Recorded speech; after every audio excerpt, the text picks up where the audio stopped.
Bonjour et bienvenue dans ce nouvel épisode du podcast 3 minutes pour entreprendre. Je suis Émilie Attard, je suis formatrice consultante en création et développement d'entreprises et j'ai fondé la communauté des entrepreneurs, une plateforme qui regroupe tous les outils de l'entrepreneur, masterclass, coaching, mise en réseau, blog et podcast. Aujourd'hui, je réponds à la question « Comment fonctionne le référencement sur un moteur de recherche ?» Alors aujourd'hui, c'est impossible de parler de marketing digital sans aborder le sujet du référencement. Le plus souvent, lorsque l'on parle de moteur de recherche, on parle de Google. Mais je t'invite à faire connaissance également avec d'autres moteurs de recherche tels que Ecosia, Quant ou encore Ecogine.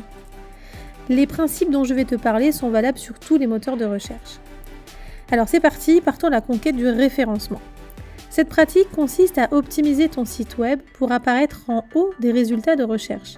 Dans cet épisode, je vais t'expliquer les principes de base du référencement et de la manière de l'optimiser pour améliorer la visibilité de ton site web.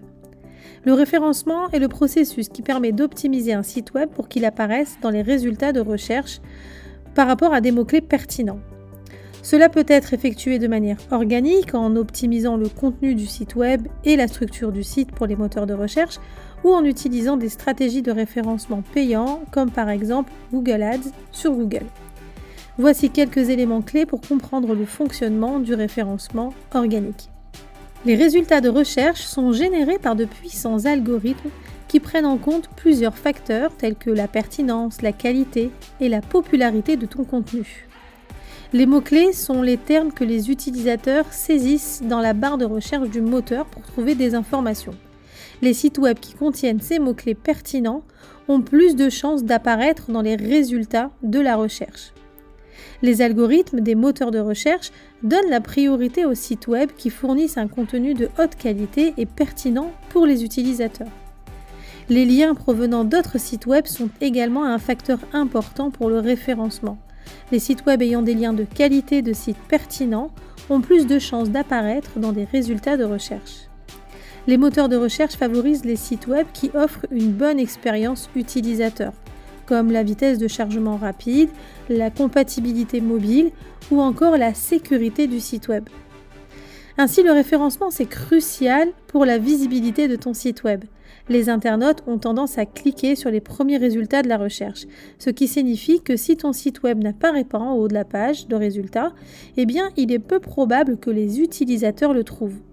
De plus, un bon référencement peut aider à augmenter le trafic organique vers ton site web, ce qui peut se traduire par une augmentation des ventes et des prospects qui viendront sur ton site internet. En résumé, le référencement est un processus complexe qui implique l'optimisation du contenu, des liens, de la structure, de l'expérience utilisateur du site web et des mots-clés qui doivent être pertinents et bien visibles sur ton site pour que les moteurs de recherche puissent le repérer facilement. Cela peut être réalisé de manière organique ou en utilisant des stratégies de référencement payant pour atteindre un meilleur positionnement dans les résultats des moteurs de recherche. En comprenant les principes de base du référencement et en travaillant à l'optimisation de ton site web, tu peux améliorer considérablement la visibilité de ton entreprise en ligne. Voilà, j'espère que cet épisode va t'aider à mieux comprendre le référencement et à mettre en place des bonnes pratiques pour optimiser ton site internet. À très vite!